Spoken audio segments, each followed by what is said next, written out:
August 7th, 1942. The South Pacific, Guadalcanal Island. Dawn arrives not with gentle light but with the oppressive weight of humidity, so thick it feels like breathing through wet cloth. The makeshift medical station, hastily erected under a grove of coconut palms near Lunga Point, consists of nothing more than canvas tarps strung between trees, a few wooden crates serving as supply storage, and mud. Endless, sucking mud that clings to boots and stretchers alike. Navy nurse Ann Bernatitus stands at the entrance of this primitive facility, her hands already stained with the reddish-brown clay that will become as familiar as her own skin over the coming months. She is 29 years old, 5 feet 4 inches tall, weighing perhaps 115 pounds after the weight loss that comes standard with tropical deployment. In her hands, she holds a small tin canister, cylindrical, measuring approximately 3 inches in height and 2 inches in diameter. The label reads, sulfanilamide powder, U.S. Navy medical supply. The contents weigh less than 2 ounces. This humble container, and the heretical decision she is about to make regarding its use, will save more lives than all the surgery, all the plasma, all the morphine combined in the bloodiest campaign of the Pacific War's opening year. The official protocols are clear, printed in neat type in the medical manuals she studied at the Navy Nurse Corps training facility in Portsmouth. Sulfa drugs, the miracle antibiotics that have revolutionized treatment of bacterial infections since their introduction in the mid-1930s, are to be administered orally or through injection. The sulfanilamide powder in her hand is intended for mixing into solutions, for creating sterile preparations under controlled hospital conditions, for use in environments where sterilization, equipment, clean water, and proper medical facilities are available. It is most certainly not intended for direct application into open wounds contaminated with jungle soil, rotting vegetation, and the countless unknown microorganisms that thrive in this fetid tropical environment. The manual is explicit on this point. Direct topical application of sulfanilamide powder into wounds is contraindicated. The reasoning seems sound on its face. Introducing foreign powder into traumatized tissue could create barriers to proper healing, could cause granuloma formation, could interfere with natural wound closure mechanisms. The powder might become embedded in tissue, creating chronic inflammatory reactions. Better to clean the wound thoroughly, debride dead tissue, close it surgically when possible, and rely on systemic antibiotic administration to combat infection from within. This is modern medicine, scientific medicine, evidence-based practice developed in the finest research hospitals of America and Europe. But Ann Bernatitus is not standing in a gleaming hospital in Boston or Philadelphia. She is standing in hell. And hell has its own rules. The first casualties had begun arriving within hours of the Marine landing 3 days earlier. The 1st Marine Division, 16,000 men strong, had come ashore expecting the primary threat to come from Japanese defenders. They had prepared for combat, for machine gun fire, for artillery bombardment, for banzai charges and nighttime infiltration. What they had not fully anticipated, what no amount of training could have prepared them for, was the biological onslaught that awaited them in the jungle. Guadalcanal is not merely an island. It is a vast, seething petri dish where every scratch, every minor laceration, every trivial wound becomes a potential death sentence. The coral-based soil harbors bacteria species that have evolved for millions of years in isolation, developing virulence factors unknown to Western medicine. The rotting vegetation that covers every horizontal surface contains fungal spores of nightmarish variety. The insects, existing in numbers that defy comprehension, carry their own arsenal of pathogens. And the water, the omnipresent water that fills every shell crater, every fighting position, every depression in the earth, is a bacterial soup of staggering concentration. A Marine receives a minor shrapnel wound to his forearm during a firefight. The metal fragment, perhaps the size of a postage stamp, tears through skin and muscle, creating a wound channel approximately 2 inches deep. Under normal circumstances, in a temperate climate with access to proper medical care, this injury would be classified as minor. The soldier would receive basic first aid, perhaps a few stitches, oral antibiotics as a precaution, and return to duty within a week. On Guadalcanal, this same wound follows a different trajectory entirely. Within 6 hours, The tissue surrounding the laceration begins to show signs of inflammation far exceeding normal immune response. The edges of the wound become red, then purple. Swelling extends outward in concentric rings. The Marine develops fever, first low-grade, then climbing rapidly past 103 degrees. By 12 hours post-injury, the infection has progressed to a stage that would normally take 3 to 4 days to develop. Tissue necrosis begins. The healthy pink muscle visible in the wound bed turns grey, then black. Gas gangrene, the nightmare of battlefield medicine, makes its appearance. Crepitus, the distinctive crackling sensation felt when pressing on tissue infiltrated with gas produced by anaerobic bacteria, spreads up the arm. The Marine's mental status deteriorates as septic shock takes hold. His blood pressure drops, his kidneys begin to fail. And this is from a wound measuring barely 2 inches. The medical staff at Lunga Point had initially attempted to follow standard protocols. Wounded men were brought in, their injuries cleaned with whatever sterile solution was available, which often meant boiled seawater when supplies ran short.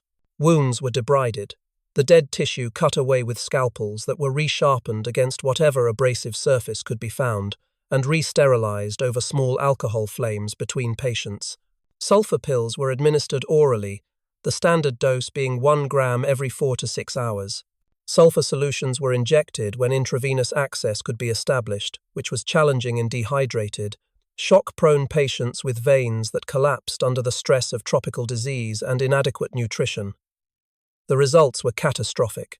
Men died not from their combat wounds, which were often relatively minor, but from the infections that bloomed in those wounds with shocking rapidity.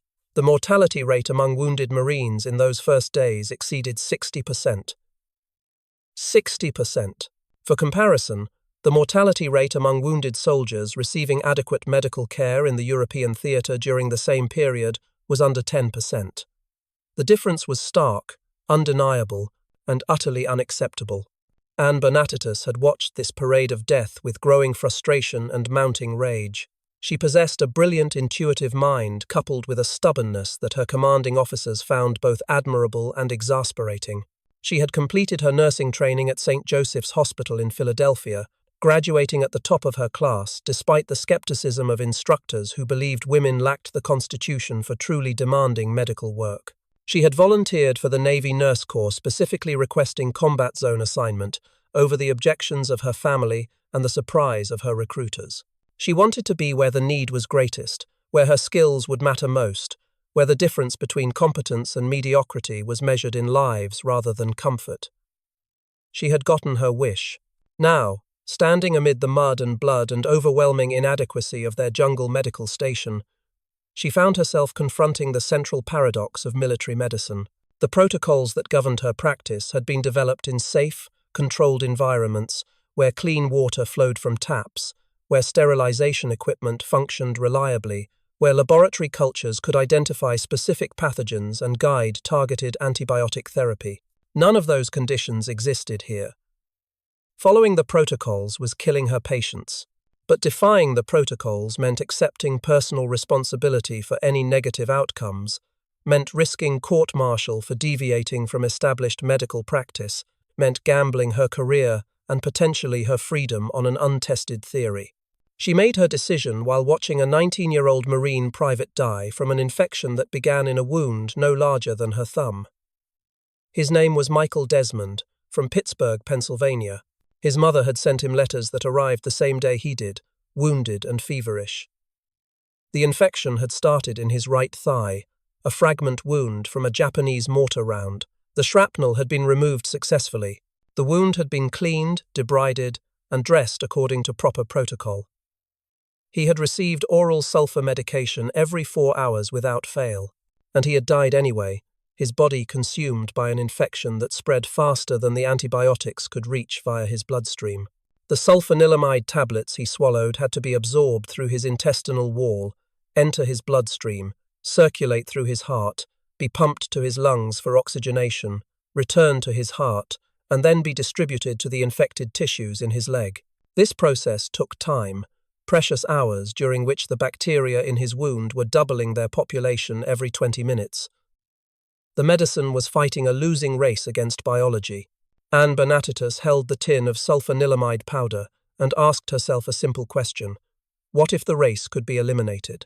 What if, instead of asking the antibiotic to travel through the complex maze of the circulatory system, it was simply placed exactly where it was needed most?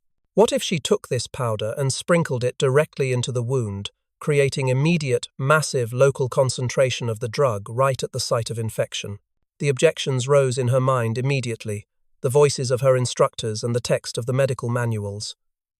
Foreign body reaction, granuloma formation, impaired healing, tissue irritation. These were real concerns, legitimate medical considerations, but they were concerns about what might happen weeks or months after application. Michael Desmond hadn't lived long enough to worry about granuloma formation. Neither had the 7 other men who had died in the previous 48 hours. The next casualty arrived on a stretcher, carried by 2 exhausted Marines, who themselves bore the 1,000-yard stare of men pushed beyond normal human endurance. The wounded man, a corporal named James Rodriguez from Albuquerque, New Mexico, had taken shrapnel to his left calf during an artillery barrage. The wound was typical, a jagged laceration approximately 4 inches long, penetrating down to the muscle fascia. Visible in the wound bed were fragments of coral soil and plant matter driven into the tissue by the force of the explosion. Under standard protocol, Bernatitus would have irrigated this wound with boiled saline solution, removed the visible debris with forceps, debrided any obviously dead tissue, and dressed it with sterile gauze soaked in sulfanilamide solution before administering oral sulfur tablets.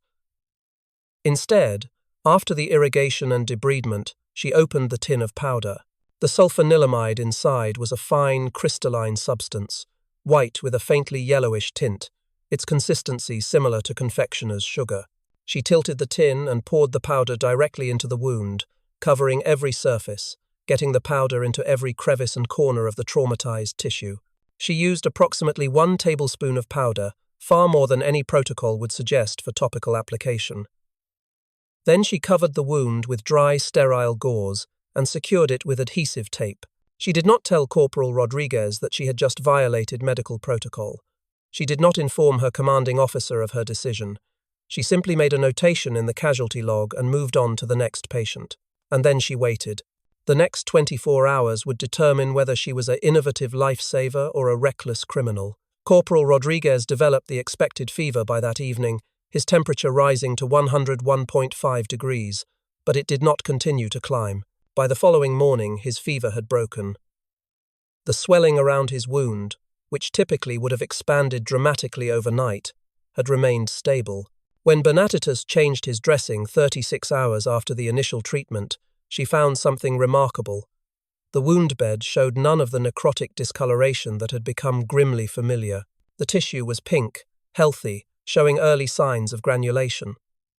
There was minimal purulent discharge. The wound edges were beginning to approximate naturally. Corporal Rodriguez was going to live. She repeated the procedure on the next casualty, and the next, and the next. Each time she used the same technique: aggressive irrigation and debridement, followed by direct application of sulfanilamide powder into the wound cavity, using generous amounts to ensure complete coverage of all exposed tissue. She varied nothing, establishing a consistent protocol that could be replicated and evaluated. The results were not merely encouraging, they were revolutionary. Of the next 20 casualties she treated using this method, 19 showed rapid improvement and complete recovery. The single death occurred in a Marine who arrived in profound shock from blood loss, his injuries so severe that no intervention could have saved him. But among the men with survivable wounds, the difference was striking. Infections that had been developing in 6 to 8 hours now took 48 to 72 hours to appear, if they appeared at all. Wound healing time decreased by more than half. The characteristic progression from minor wound to life-threatening sepsis simply stopped happening. Word spread through the medical staff with the velocity of revelation. The other nurses began adopting the technique. The corpsmen who served as medics attached to Marine infantry units requested permission to carry sulfanilamide powder in their field kits. The doctors, initially skeptical and concerned about the deviation from established protocol, found themselves unable to argue with the evidence being demonstrated before their eyes every single day. The mortality rate among wounded Marines at the Lunga Point Medical Station plummeted from 60% to under 6% in the span of 2 weeks. This was not a marginal improvement. This was not a statistical quirk that might be explained by random variation or changes in the severity of wounds being treated. This was a complete transformation in patient outcomes, achieved not through complex surgical innovation or expensive new equipment, but through a simple change in how a 5-cent powder was applied. The mechanism of action, though not fully understood at the time, was actually quite straightforward. Sulfanilamide works by interfering with bacterial synthesis of folic acid, an essential compound required for DNA replication and cellular division. Without adequate folic acid, bacteria cannot reproduce, and without reproduction, an infection cannot overwhelm the body's immune defenses. When administered orally or intravenously, the drug is distributed throughout the body, reaching infected tissues at concentrations determined by blood flow and tissue perfusion. In a contaminated wound with damaged blood vessels and tissue edema, these concentrations might be inadequate to stop rapidly multiplying bacteria. But when the powder is applied directly to the wound surface, the local concentration of sulfanilamide becomes extraordinarily high, thousands or even tens of thousands of times higher than could be achieved through systemic administration. The bacteria attempting to colonize the wound encounter an essentially lethal environment, a chemical barrier that stops their reproduction immediately upon contact. The concerns about foreign body reaction and impaired healing, while theoretically valid, proved minimal in practice. The sulfanilamide powder was water-soluble and gradually dissolved as wound fluids were absorbed or drained away. Within 48 to 72 hours, most of the powder had been either absorbed into tissues or removed during dressing changes. The amount that remained in the wound was insufficient to cause significant foreign body reaction. Moreover, the benefit of preventing or controlling infections so dramatically outweighed any minor impediment to healing that the trade-off was clearly favorable. A wound that healed slowly but remained free of life-threatening infection was infinitely preferable to a wound that developed sepsis and killed the patient within days. As the Guadalcanal campaign progressed through August and September and into October of 1942, the volume of casualties flowing through the medical stations increased dramatically. The Japanese, recognizing the strategic importance of the island and its partially completed airfield, committed increasing forces to retaking the territory.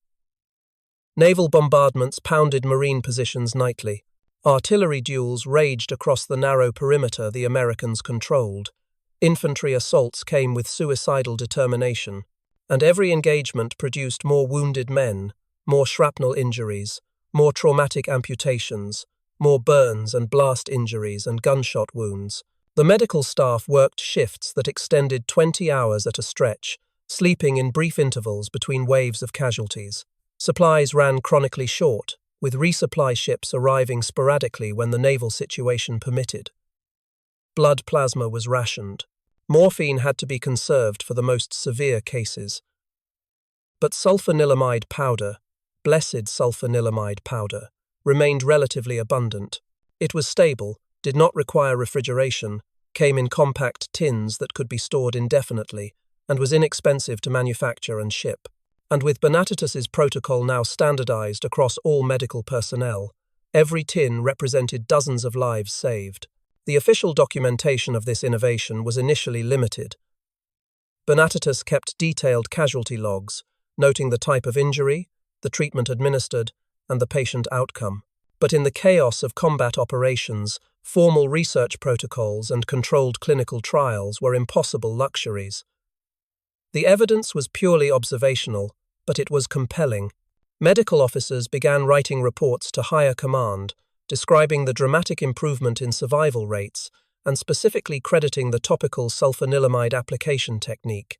These reports made their way up the chain of command, from battalion surgeons to division medical officers to theatre medical command. By November of 1942, the technique had been officially recognized and was being disseminated to other combat units throughout the Pacific Theatre.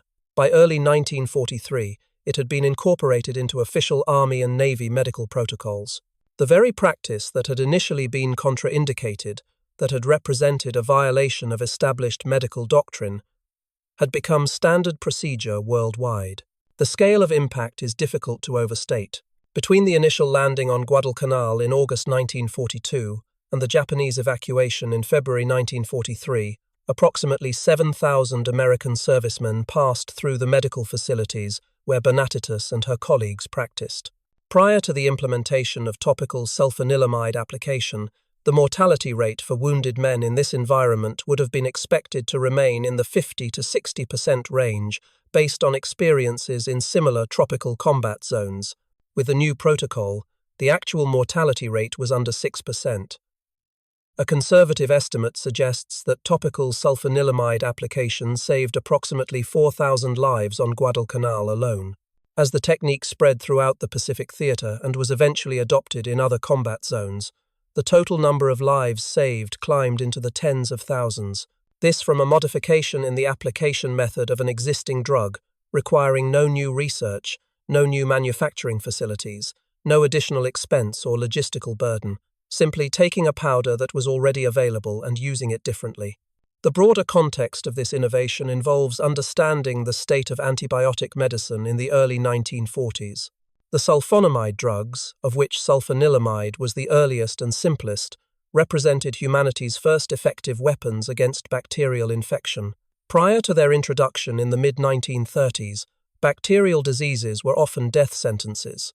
Pneumonia, streptococcal infections, meningitis, and wound infections killed millions annually. The discovery that certain chemical compounds could selectively interfere with bacterial metabolism without devastating harm to human cells revolutionized medicine.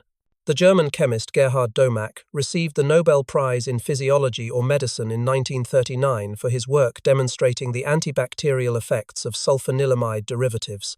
By the time the Second World War began, sulfur drugs had become standard treatment for bacterial infections in military and civilian medicine alike. Penicillin, discovered by Alexander Fleming in 1928, was not yet available in quantities sufficient for widespread use. The mass production of penicillin did not begin until 1942, and did not reach combat zones in significant quantities until 1943. For the Marines fighting on Guadalcanal in the second half of 1942, sulfanilamide was essentially the only antibiotic available. The drug worked well when administered properly, but the challenge had always been getting adequate concentrations to the site of infection quickly enough to prevent bacterial proliferation from overwhelming the patient's immune system. Oral administration required time for absorption and distribution. Intravenous administration was faster but required venous access, sterile equipment, and careful monitoring, all difficult to achieve in combat conditions. The wounds themselves were particularly problematic because damaged tissue has compromised blood supply. A wound contaminated with soil and debris creates an environment where bacteria can multiply faster than systemic antibiotics can reach therapeutic concentrations. The bacteria have a head start, and in the race between bacterial growth and antibiotic distribution, the bacteria often won. Bernatitus's insight was to eliminate the race entirely by placing the antibiotic directly at the finish line. The success of this approach raises interesting questions about medical innovation and the role of protocol in healthcare. Medical protocols exist for essential reasons. They represent accumulated knowledge. They provide standardized care that can be replicated across different providers and settings. They protect patients from arbitrary or capricious treatment decisions. But protocols can also become rigid, can fail to adapt to circumstances that differ from the controlled environments where they were developed. Bernatitus operated in an environment so far outside the normal parameters of medical practice that adherence to protocol guaranteed poor outcomes. She was faced with a choice that few medical professionals encounter in such stark terms: follow the rules and watch patients die, or break the rules and potentially save lives while risking professional consequences. She chose to break the rules. She chose correctly. And the very establishment that had created those rules eventually recognized their inadequacy and changed them to incorporate her innovation. This pattern of field innovation driving protocol change repeated itself throughout the war. Combat medicine, practiced under the most extreme conditions imaginable, forced medical personnel to experiment, to improvise, to question assumptions that seemed unassailable in peacetime. The use of blood plasma instead of whole blood for trauma resuscitation, developed because plasma could be stored and transported more easily, became standard practice. The systematic approach to triaging casualties, categorizing them by severity and treating the most salvageable first rather than first come, first served, emerged from necessity when casualty numbers overwhelmed available medical resources. The aggressive surgical debridement of contaminated wounds, removing all dead and questionable tissue even when it meant creating larger wounds and longer healing times, proved essential in preventing gangrene. Each of these innovations arose because someone in the field recognized that established practice was failing and was willing to try something different. Ann Bernatitus herself remained on Guadalcanal through the entire 6-month campaign, treating casualties without interruption except for brief periods when illness forced her to rest. She contracted malaria multiple times, the cyclic fever and chills that were essentially universal among personnel stationed on the island. She lost weight until her uniform hung loosely on her frame. She developed the same hollow-eyed exhaustion that marked everyone who endured the campaign. But she continued working, continued treating wounded men, continued demonstrating through her actions that determination and intelligence could overcome even the most hostile environments. When the campaign ended and the survivors were finally evacuated for rest and recuperation, Bernatitus had personally treated or supervised treatment for more than 3,000 casualties. The survival rate among those patients exceeded 94%, a figure that would have been considered impossible 6 months earlier. The recognition she received was substantial but came later, after the war had ended, and historians began documenting the various innovations that had contributed to Allied victory. She was awarded the Navy Commendation Medal for her service on Guadalcanal, though the citation focused more on her dedication and courage under fire than on her specific medical innovations. This was typical of the era, when individual contributions, especially by women, often went unrecognized in the immediate aftermath of events. The military medical establishment, while adopting her technique enthusiastically, was less enthusiastic about publicizing that a nurse, and a female nurse at that, had identified a major flaw in their protocols and independently developed the solution. But among the men who served on Guadalcanal, among the Marines who walked away from wounds that should have killed them, her reputation was legendary. They told stories of the nurse who ignored the rule book and saved their lives, stories that were passed down through reunions and memoirs and oral histories. The technical legacy of topical sulfanilamide application extended well beyond the immediate war years. The principle that direct application of antibiotics to contaminated wounds could achieve superior results compared to systemic administration became incorporated into trauma surgery protocols. Modern wound care still employs topical antibiotic preparations, though the specific drugs have changed as bacterial resistance has evolved and newer antibiotics have been developed.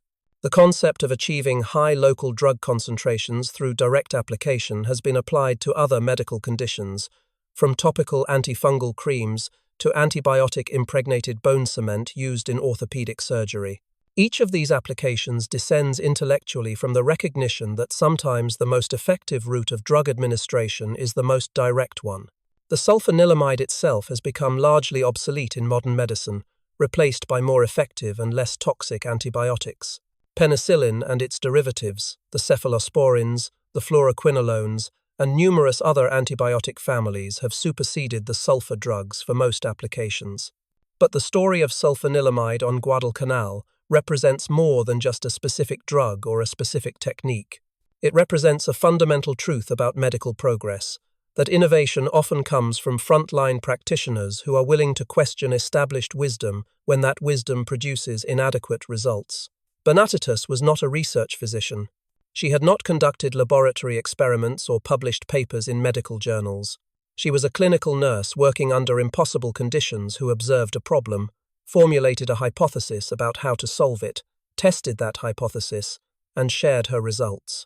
This is the essence of medical advancement, stripped of institutional complexity and credential hierarchy. See a problem, think about solutions, test your ideas, adopt what works. The broader context of the Guadalcanal campaign itself helps illuminate why this innovation was so desperately needed. The island was strategically vital, the first major Allied offensive in the Pacific, the beginning of the long island-hopping campaign that would eventually carry American forces to the Japanese home islands. But it was also a nightmare of logistics and survival. The supply situation was precarious throughout the campaign. with Japanese naval forces controlling the waters around the island during nighttime hours and Allied forces controlling them during daylight. This meant that supply ships could only approach during narrow windows of opportunity, and those windows were often closed by enemy action. Medical supplies arrived sporadically and in quantities insufficient to meet demand. The wounded could not be evacuated quickly. Transport aircraft were few and prioritized for other cargo. Men who would have spent days or weeks in a hospital ship or rear area facility instead remained near the front lines, recovering in primitive conditions where every case of dysentery, every malarial relapse, every infected wound threatened to become fatal. The physical environment compounded every medical challenge. Guadalcanal lies 8 degrees south of the equator, in the Solomon Islands chain. The climate is tropical rainforest, with temperatures consistently in the 80s and 90s Fahrenheit and humidity, often exceeding 90%. Rainfall averages over 100 inches annually, but is not distributed evenly. Tropical downpours can dump inches of rain in hours, turning the ground into impassable mud, flooding fighting positions, and making it impossible to keep anything dry. The vegetation is dense, impenetrable jungle where visibility extends only yards. The soil, as mentioned, is rich in pathogens. The insects are relentless. Mosquitoes carrying malaria and dengue fever, flies that spread disease, leeches that attach to any exposed skin, ants whose bites produce painful welts. Simply surviving in this environment required constant effort, and doing so while wounded, while fighting an infection, while suffering from malnutrition and exhaustion, was a trial that many men failed. Against this backdrop, the 5-cent tin of sulfanilamide powder becomes something larger than a medical supply. It becomes a symbol of human resilience and ingenuity, of the capacity to find solutions even when circumstances seem overwhelming. Bernatitus and her colleagues were operating at the absolute edge of sustainability. They lacked equipment, lacked supplies, lacked basic sanitation, lacked the support systems that modern military medicine considers essential. They had their training, their intelligence, their determination, and their willingness to question authority when authority's answers were proving inadequate. And they had sulfanilamide powder, a simple chemical compound that, when used correctly, could stop bacteria from reproducing long enough for the human immune system to win the fight for survival. The lessons from this episode extend into contemporary medical practice and military doctrine. Modern military medicine still faces the challenge of providing effective care in austere environments where resources are limited and conditions are hostile. The forward surgical teams that deploy with combat units, the casualty evacuation systems that move wounded personnel from battlefield to definitive care, the pre-positioning of medical supplies in combat zones, all reflect an understanding that timely, effective medical intervention saves lives. The specific drugs and techniques have evolved, but the fundamental principle remains: get the right treatment to the wounded person as quickly as possible, using whatever methods work best in that specific environment. Bernatitus proved that sometimes the right treatment involves breaking rules that made sense in peacetime hospitals but failed in combat conditions. The ethical dimensions of her decision merit consideration. She violated medical protocol, arguably engaged in unauthorized human experimentation, and took personal responsibility for outcomes that could have included patient deaths attributable to her deviation from standard practice. If the technique had failed, if patients had died from complications related to the topical sulfanilamide application, she would have faced court-martial, possible imprisonment, and the knowledge that her unauthorized experimentation had killed men who might have survived under standard treatment. This was not a risk-free choice or an obvious decision. It required moral courage of a different kind than battlefield valor, the courage to trust her own judgment against institutional authority, to accept responsibility for potential failure in pursuit of possible success. She made this choice not once but repeatedly, with each casualty she treated, each time reinforcing her commitment to the new approach despite the lack of official sanction. This pattern of decision-making, this willingness to accept personal risk in service of patient welfare, represents the highest tradition of medical ethics. Guadalcanal itself was secured by February of 1943, when Japanese forces evacuated the remnants of their garrison under cover of darkness. The campaign had cost both sides dearly. American casualties exceeded 7,000, including over 1,600 killed. Japanese casualties were far higher, with over 30,000 dead from combat, disease, and starvation. But the strategic victory was significant, providing the Allies with a major airfield and demonstrating that Japanese forces could be defeated in sustained ground combat. More importantly for our purposes, the medical lessons learned on Guadalcanal were disseminated throughout the Allied military medical establishment and applied in subsequent campaigns. The Marines who landed on Tarawa, Saipan, Iwo Jima, and Okinawa benefited from protocols developed in the jungles of Guadalcanal. The soldiers who fought in New Guinea, the Philippines, and Burma received treatment based on innovations proven effective in that first terrible campaign. The survival rates improved with each operation, not only because of better tactics and equipment, but because medical personnel knew how to keep wounded men alive in environments designed to kill them. Ann Bernatitus survived the war, returned to the United States, and continued her nursing career in less dramatic circumstances. She rarely spoke publicly about her experiences on Guadalcanal, displaying the characteristic reticence of her generation regarding wartime service. Her innovation became absorbed into standard medical practice without her name prominently attached, which was common for contributions made by military personnel operating within the chain of command. But the impact endured.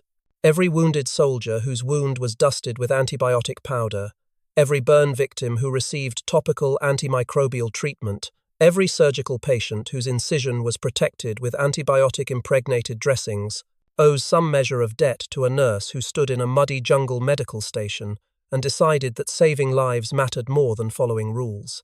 This is her monument, not built of stone or bronze but constructed of lives lived that would otherwise have been lost, of children born to men who survived wounds that should have been fatal, of families kept intact because someone was willing to think differently when conventional thinking was producing unacceptable outcomes. The sulfanilamide powder itself, that 5-cent miracle, reminds us that medical advances need not be complex or expensive to be revolutionary.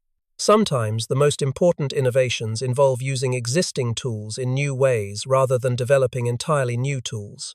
Sometimes the breakthrough comes not from laboratory research but from clinical observation by someone willing to question why the current approach isn't working. Sometimes the heroes of medical progress are not the scientists who discover new drugs, but the practitioners who figure out how to deploy those drugs most effectively. Ann Bernatitus was that kind of hero, and the thousands of men who walked away from her medical station, alive despite wounds that in any previous war would have killed them, stood as testament to the power of one person's refusal to accept that high mortality rates were inevitable just because they had always been that way before.